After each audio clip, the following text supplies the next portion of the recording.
अस्पताल में भर्ती 89 के धर्मेंद्र है। दोस्तों, जरा सोचिए, वो इंसान जो कभी पर्दे पर सबसे बड़े हीरो के रूप में नजर आता था, वो असल जिंदगी में भी अपने प्यार के लिए हीरो बन गया। उसने समाज से बगावत की, धर्म तक बदल डाला, बस उस एक मोहब्बत को पाने के लिए। लेकिन आज जब उम्र ने शरीर से ताकत छीन ली है और वक्त ने उसके चारों ओर सन्नाटा फैला दिया है, वो मोहब्बत जिसके लिए उसने सब कुछ दांव पर लगा दिया था, वही अब उसके पास नहीं है।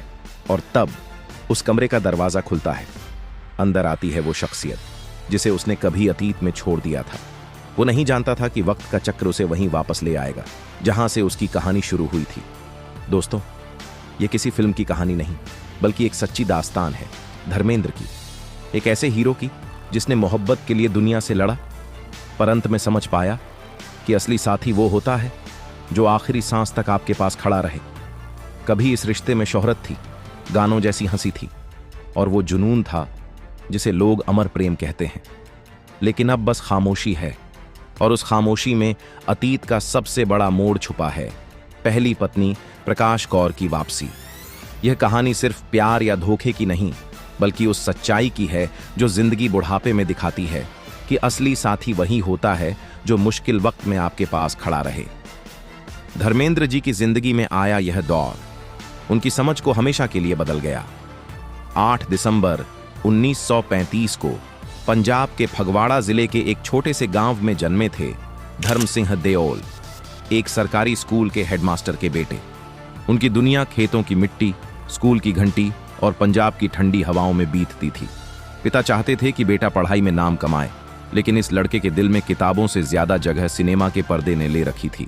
गांव के मेले में चलने वाले प्रोजेक्टर शो या चौपाल पर बजने वाले फिल्मी गाने, वही उसका असली स्कूल थे। लेकिन किस्मत हमेशा सपनों का इंतजार नहीं करती। घर की जिम्मेदारियां जल्दी कंधों पर आ गईं। 1954 में उम्र थी बस 19 साल, और परिवार ने बिना ज्यादा पूछे उसके लिए दुल्हन चुन दी, प्रकाश कौर। यह शादी अरेंज थी, मोहब्बत से ज्यादा परंपरा से बंधी हुई। उस वक्त मर्द शादी के बाद भी अपने सपनों का पीछा कर सकते थे, लेकिन औरत का संसार घर तक सीमित रहता था। प्रकाश बिल्कुल अलग स्वभाव की थीं, न फिल्मी दुनिया से मतलब, न दिखावे से। वो घंटों रसोई में काम करती, घर संभालती और बिना शिकायत अपने पति की इच्छाओं का सम्मान करती। उन दिनों धर्मेंद्र खेतीबाड़ी में हाथ बटाते थे, मगर शाम होते ही दोस्तों संग चौपाल पर फिल्मों की बातें करते। यही शौक एक दिन मौका बन गया जब 1958 में उन्होंने फिल्म फेयर टैलेंट हंट में हिस्सा लिया। बहुत कम लोग जानते हैं कि उस वक्त यह प्रतियोगिता पूरे देश से सिर्फ चुनिंदा लोगों को बुलाती थी। हजारों में से धर्मेंद्र का चयन हुआ। उनके चेहरे की मासूमियत और गजब की बॉडी लैंग्वेज देखकर मुंबई का सफर शुरू हुआ, लेकिन प्रकाश कौर अमृतसर में ही रहीं। उस दौर में एक शादीशुदा युवक का फिल्मों में आना सामान्य नहीं था, इसलिए धर्मेंद्र ने निजी जिंदगी को छुपाकर संघर्ष शुरू किया। छोटे मोटे रोल, भूखे दिन, लंबा इंतजार, सब उन्होंने अकेले झेला। हर बार जब वो गांव लौटते, प्रकाश बिना सवाल किए मुस्कुरा देती, जैसे जानती हो कि यह सफर अब भी लंबा चलना है। धीरे धीरे धर्मेंद्र एक साधारण पति से फिल्मों के पीछे भागने वाले इंसान बन गए। मुंबई, वो शहर जहां सपने बनते भी हैं और टूटते भी। जेब में कुछ रुपए, दिल में हिम्मत और आंखों में चमक लिए वो इस शहर में उतरे। दिन भर स्टूडियो के चक्कर, रात को भूखे पेट, छोटा कमरा, यही उनकी नई जिंदगी थी। शुरुआत में उन्होंने जूनियर आर्टिस्ट के रूप में भी काम किया और कई बार सिर्फ सेट पर देखने चले जाते। कैमरे का जादू उन्हें अपनी ओर खींचता था। 1960 में उन्हें पहला बड़ा मौका मिला, दिल भी तेरा हम भी तेरे। फिल्म बॉक्स ऑफिस पर बड़ी हिट नहीं थी, मगर धर्मेंद्र की सादगी और स्क्रीन प्रेजेंस ने डायरेक्टर्स का ध्यान खींच लिया।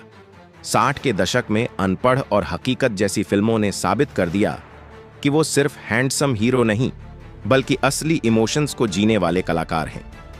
धीरे धीरे उनका नाम टॉप रोमांटिक और एक्शन स्टार्स में आने लगा।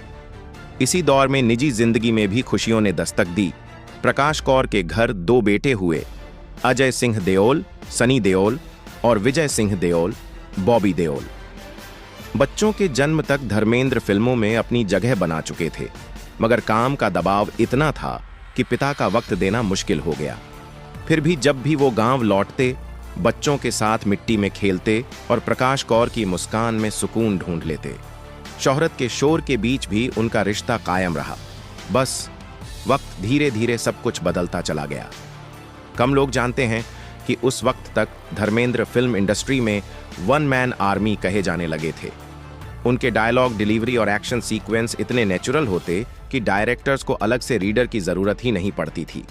1966 में फूल और पत्थर की जबरदस्त सफलता ने उन्हें स्टारडम के शिखर पर पहुंचा दिया।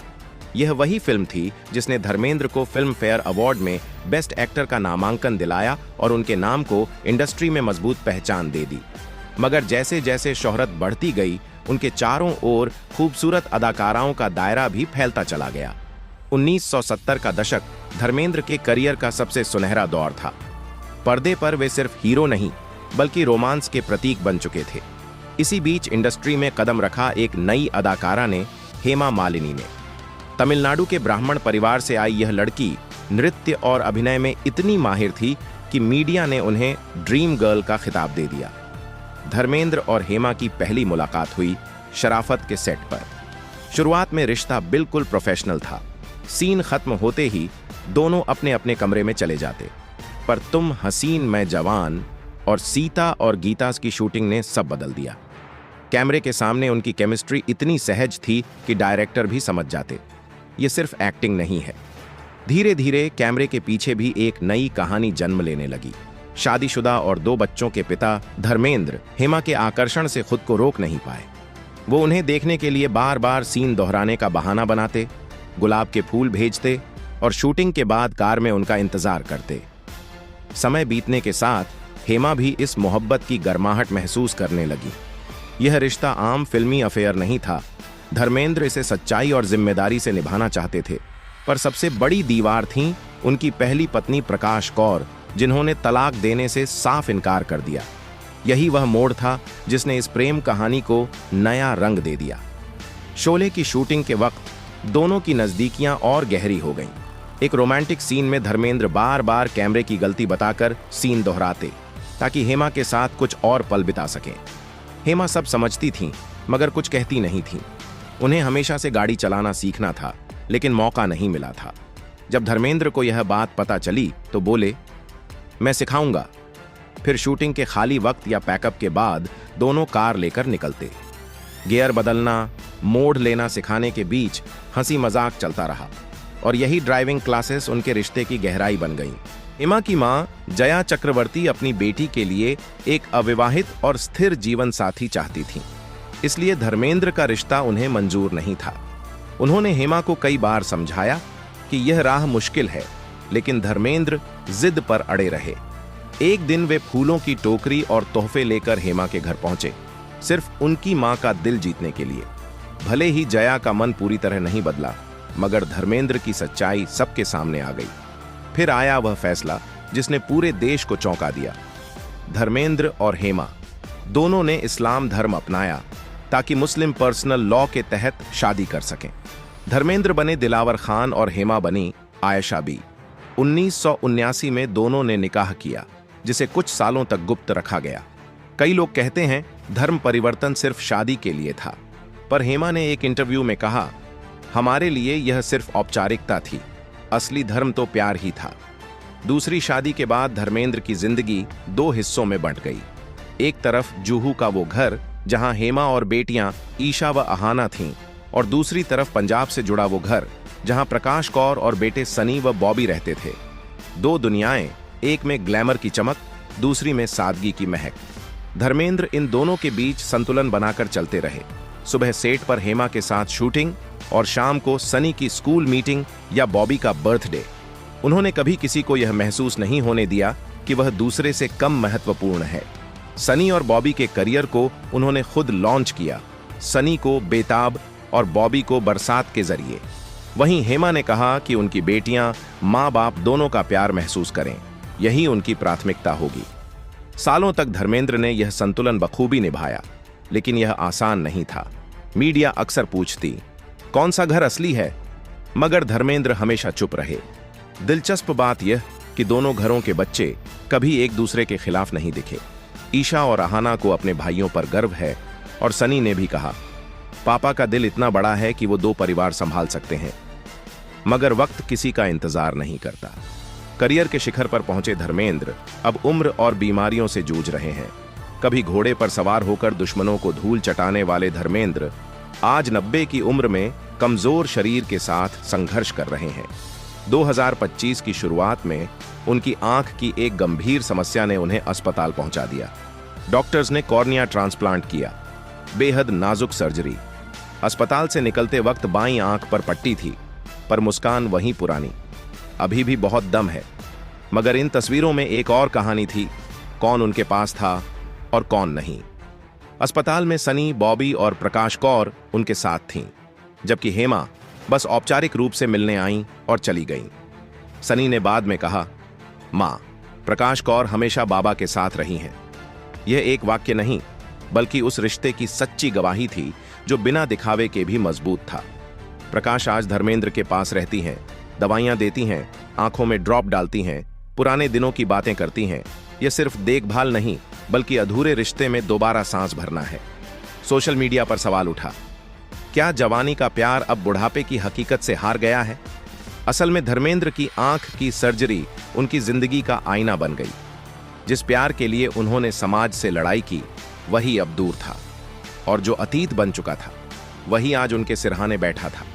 शायद यही उम्र सिखाती है, असली घर वह नहीं जहां शोहरत हो, बल्कि वह जहां कोई बिना शर्त आपका हाथ थामे रखे। वह हाथ आज प्रकाश कौर का है। यह सिर्फ पति पत्नी की कहानी नहीं, बल्कि उस सच्चाई का आईना है जो हर इंसान को किसी न किसी मोड़ पर दिखती है कि वक्त, मोहब्बत और शोहरत, इन तीनों में सबसे ताकतवर वक्त ही होता है, क्योंकि आखिर में वही तय करता है कि आपके पास कौन खड़ा रहेगा। अगर आपको धर्मेंद्र की यह सच्ची पर फिल्म जैसी लगने वाली कहानी दिल को छू गई हो, तो वीडियो को लाइक कीजिए, दोस्तों से शेयर कीजिए और चैनल को सब्सक्राइब कर लीजिए, क्योंकि अगली कहानी भी आपको इसी तरह सिनेमा और हकीकत के संगम पर ले जाएगी।